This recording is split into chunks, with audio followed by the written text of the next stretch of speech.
Manimahal ay sa sandaling ito, tapidara ko po sa pinakamahalagang bahagi ng balgawain nating pinakamahal na Jesus. Ito po pagkikinig at pag-aaral ng salita nating dakilang Diyos. Kaya aking hinihiling na tayo po'y panandaliang tumayo upang magbigay galang sa salita nating pinakamahal na Jesus. At ito po'y dadalhin ating beloved preacher, ating beloved preacher, Kuya Mars Facton. Praise the Lord.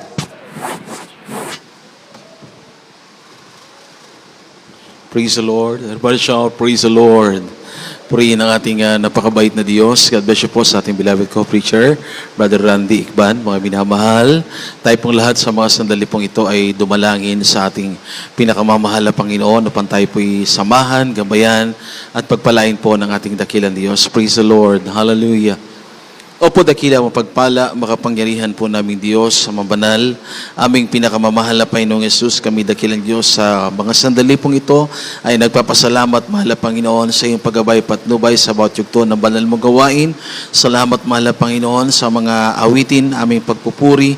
Mahal na Panginoon, mga patutong aming napakinggan, sa mga pinagpalang awitin ng mga beloved choir, sa mga matatapat mong mga anak na bigit ng kaloob mo, Diyos, ng tithes and offering sa lahat, ang iyong napakatamis sa presensya na patuloy mong ipinadarama sa aming lahat. Narito kami sa pakikinig namin ng mga banal mo salita. Bagong lahat, buong pagpapangumbaba kaming sumasamo, humihingi ng kapatawaran. Pagpalain mo, Diyos, sa iyong mga salita, kalakipang kapangyarihan, pag-ibig at pananampalataya sa mga bungang panalangin ng aming beloved honorable pastor, Diyos. At sa mga sandaling ito, sa makapangyarihang pangalan ni Jesus, sinasaway namin ang lahat ng hadlang, lahat ng gawa ng kaaway, all demons of weaknesses and belief in cast out from us, in the name of Jesus, and everybody shout, praise the Lord. Lahat ng pinagpala ng ating mahal na Panginoon sumigaw ng malakas na amen. Salamat sa ating mahal na Panginoon at maaari na po tayo makabalik sa ating mga upuan. Purihin po ang ating mapagpalang Diyos. Sa mga sandali pong ito ay nagpapaabot ako ng pinakamataas na pagpupuri, pinakamataas sa pagluluwalhati, pagdakila, pagsamba ay tanging sa ating pinakamamahal na Panginoong Yesus, ang ating Diyos na makapangyarihan po sa lahat. He is the King of Kings, the Lord of Lords, the Alpha and Omega, our loving God, our dearest Jesus. Paabutin po natin ang ating pagbati po, ang ating pagrespeto, dobling paggalang at pag-alala po sa mga pagtuturo at pangangaral ng ating dearly beloved honorable parents in the Lord. Ating po minamahal, ating ginagalang ating mahal na pastor, Evangelist Will Estrada Almeda, ating minamahal ginagalang na assistant pastor, Lina C. Almeda, and also we greet po with love and respect the beloved Almeda children and family, at sa lahat po ng mga beloved brethren, beloved choir members, co-workers, beloved musicians, maging sa lahat po ng mga sa inyong mga tahanan, beloved webcast viewers, magandang gabi o madaling araw na po ngayon dito mga minamahal sa ating kinalagyang lugar. Asama tayo panig na roon sa iba't ibang mga bansa, mga minamahal. Magandang gabi po o madaling araw na sa atin lahat. At tayo po'y narito po sa ating overnight prayer. Kaya mga minamahal, salamat sa ating mahal na Panginoon. Hanggang sa mga sandaling ito, gising po tayo. Salamat sa ating mahal na Panginoon. Amen. Sa kabila na halos araw-araw pong umuulan, bumubuhos po ang malakas na ulan, mga minamahal. Amen. Sabi nga po ng ating beloved brethren sa ibang bansa na nakamonitor po ngayon, naririnig sa live natin, mga minamahal, yung malakas na buhos ng ulan. Ibig sabihin, mga minamahal, yan po yung ulan ng pagpapala na nagmumula sa ating mahal na Panginoon. Palakpakan natin lahat ang ating mabait na Diyos. Praise the Lord. Mga minamahal, tayo po yung mag-aral ng salita ng mahal na Panginoon. Napakahalagang bagay bilang mga believer tayo ng ating mahal na Panginoon. Naniniwala tayo sa mga dakilang pangako ng ating dakilang Diyos sa atin, na ang mga dakilang pangako ng mahal na Panginoon, hindi lang po sa pagpapala, tayo po ay pagpapalain. Hindi lang po, mga minamahal, sa pag-iingat, tayo iingatan, mga minamahal, sa ating natatanggap na mga biyaya, kagalingan ng karamdaman, mga himala na nagmumula sa dakilang Diyos. Higit sa lahat, yung pangako ng mahal na Panginoon na langit at buhay na walang hanggan. Kaya sa mga believer ng mahal na Panginoon, tayo pong lahat ay mag-aral ng salita ng ating mabait na Diyos. Basahin po natin kindly in the book of Hebrews chapter 3 verse 1. Praise the Lord. Amen. God bless you po, beloved preacher. Amen. Therefore, holy brethren, partakers of the heavenly calling, consider the apostles and the high priest of our profession, Christ Jesus. Kaya, mga banal na kapatid, Mga may bahagi sa pagtawag ng kalangitan, inyong isipin ang apostol at dakilang saserdote na ating kinikilala, si Jesus. Amen.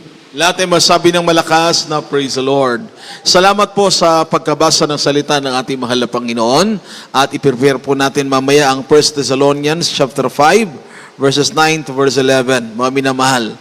Ang ating paksa ay hahanguin natin sa talatang ito. Ang sabi rito, mga minamahal, be partakers of heavenly calling. Maging bahagi ng makalangit na pagkatawag. Ang sabi po rito, mga minamahal, wherefore, holy brethren, partakers of the heavenly calling, consider the apostle and high priest of our profession, Christ Jesus. Ang pagkatawag ng mahal na Panginoon sa atin, alam niyo po, mga minamahal, ay hindi po isang aksidente, kundi ang pagkatawag ng mahal na Diyos sa lahat ng kanyang mga anak ay mayroon pong isang dakilang plano ang ating mahal na Panginoon. It is a perfect plan, mga minamahal, perfect time ang pagkatawag ng mahal na Panginoon sa atin. Maaring tayo po'y tinawag ng mahal na Panginoon na magulo ang buhay natin noon. How many years ago? Hinahanap natin ng kapayapaan sa ating puso't isipan. Meron tayong taglay na karamdaman na wala na tayo, mga minamahal, maisip saan tayo lalapit para magkaroon tayo ng lunas sa ating mga karamdaman. Ngunit nang tayo tawagin ng mahal na Panginoon, naging bukas lang na pinto. It is an open door. Meron po tayong pangangailangan sa mahal na Panginoon para hanapin natin ang ating dakilang Diyos at hindi po tayo nagkamali.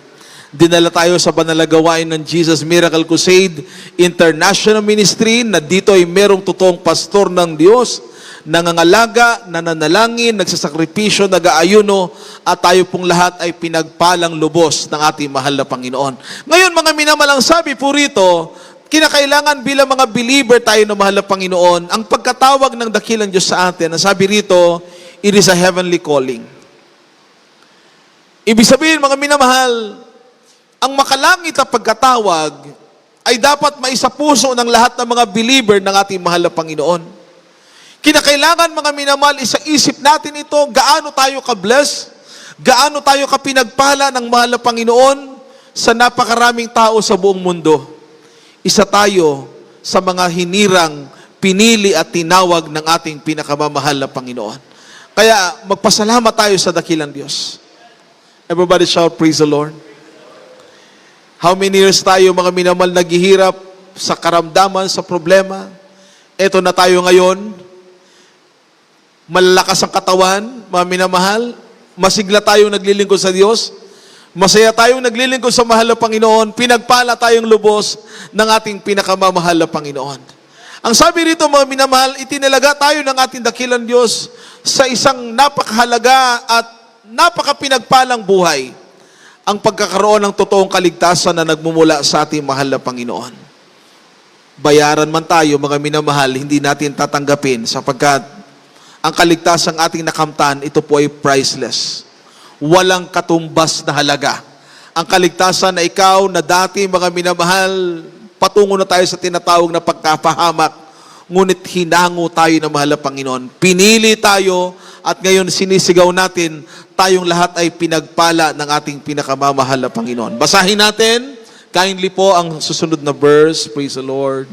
Unang sulat ni Pablo sa mga taga-Tesalonica, ang kabanatay 5 at ang talatay 9 hanggang 11. Ito po sinasabi, sapagkat tayo hindi itinalaga ng Diyos sa galit, kundi sa pagtatamo ng pagkaligtas sa pamamagitan ng ating Panginoong Jesucristo na namatay dahil sa atin, upang tayo sa gising o tulog man ay mga buhay tayong kasama niya. 11, dahil dito kayo'y mga pangaralan at mga pagtibayan sa isa't isa sa inyo, gaya ng inyong ginagawa. Amen.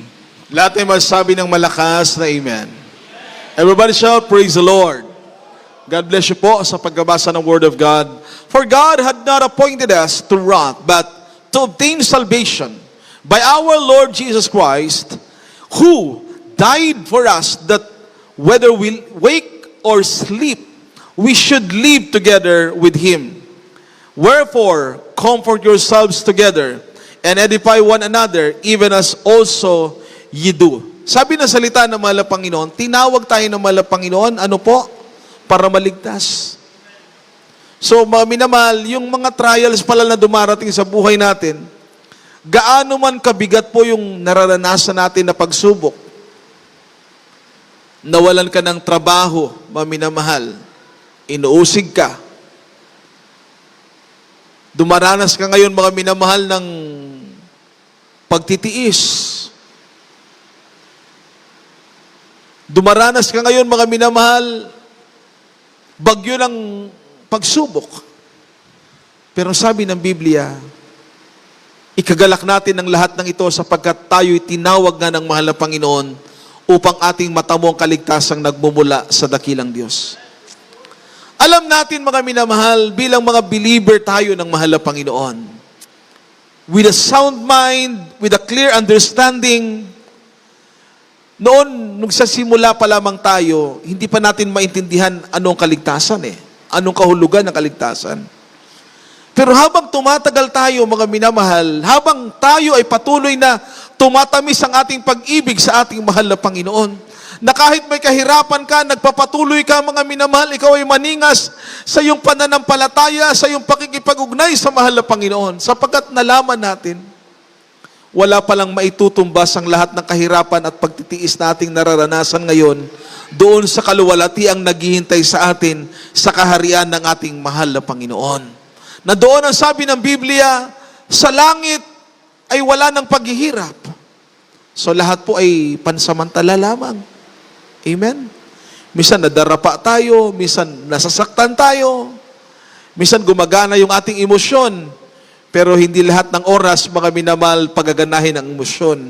Dapat mangibabaw lagi ang ating pananampalataya sa ating pinakamamahal na Panginoon. It is a word of great value po, mga minamahal, bilang believer ng mahal na Panginoon, na maunawaan natin ang kaligtasang ito. Ang kaligtasang ipinangusap at ipinangaral sa panahon ng mga disciples ng ating mahal na Panginoon. Ang libreng natanggap nila ay ibahagi din nilang libre. Hanggang sa ating panahon ngayon, mga minamahal, ang ating natanggap na libreng kaligtasan ay binabahagi nating libre. Kaya hindi tayo nagsasalita, mga minamahal, na walang halaga.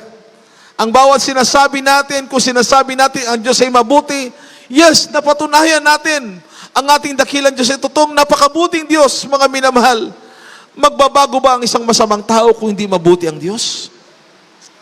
Gagaling ba yung karamdaman natin, mga minamahal, kung hindi mabuti ang mahal na Panginoon? Sa panahon ng panganib, merong Diyos na mag-iingat sa atin. Ililigtas tayo ng mahal na Panginoon kung hindi mabuti ang Diyos, hindi natin naranasan ang mga bagay na ito. Everybody shout, Amen. Everybody shout, praise the Lord. Anong patoto kanina, mga minamahal? Yung mga kapatiran na sa panganib. Uso ngayon, mga minamahal, yung may mga kinikidnap. Uso ngayon, mga minamahal, yung karahasan. Kumbaga, ang mga taong walang panahon sa mahal na Panginoon, nagiging normal na buhay nila yan. Kapit sa patalim. Walang takot na magkasala. Pero salamat dahil meron tayong totoong Diyos. Sa panahon ng panganib, kapag tumawag tayo sa ating mahal na Panginoon, nariyan ang kamay ng mahal na Panginoon na tayo ililigtas ng ating dakilang Diyos. Kaya gawin natin sincero ang paglilingkod natin sa mahal na Panginoon. Kasi po, bawat lalabas sa labi natin na alam ng mahal na Panginoon yung laman ng puso natin, yung bawat lalabas na pangungusap sa anak ng mahal na Panginoon sa panahon ng panganib ay magiging mabisa at magiging makapangyarihan. Everybody shout, praise the Lord. Kaya kung sasambitin natin sa panahon ng panganib, mahal na Panginoon, iligtas mo ako. Ingatan mo po ako, mahal na Panginoon. Yes, iingatan tayo ng mahal na Panginoon. Amen? Kaya ang sabi rito, upang makamtan natin ang mga dakilang pangako ng mahal na Panginoon, kinakailangan maging sincero ang ating paglilingkod sa Diyos. It is a sincere service to the Lord. Kinakailangan maging tapat tayo sa lahat ng bagay, sapagkat totoo yung langit, totoo yung buhay na wala hanggan na pangako ng ating mahal na Panginoon. Katulad ng mga Israelites sa Biblia. Basahin natin kindly in the book of Joshua, chapter 24, verse 14. Mga minamahal, sundan po natin. Na po, basahin po natin ang talata pong ito. Dito po sa aklat ni Josue, Kapitulo 24, versikulo 14, ito po sinasabi, ngayon nga ay matakot kayo sa Panginoon at paglingkuran niyo siya sa pagtatapat at sa katotohanan. At inyong alisin ang mga Diyos na pinaglilingkuran ng inyong mga magulang sa dako roon at sa ilog ng Ehipto at inyong paglingkuran ang Panginoon. Amen. Lahat ay masabi ng malakas na praise the Lord. Maminamahal, sinasabi ng salita ng mahal na Panginoon, ng mahal na Diyos, He is a jealous God. Ang mahal na Panginoon ay mapanibughuing Diyos.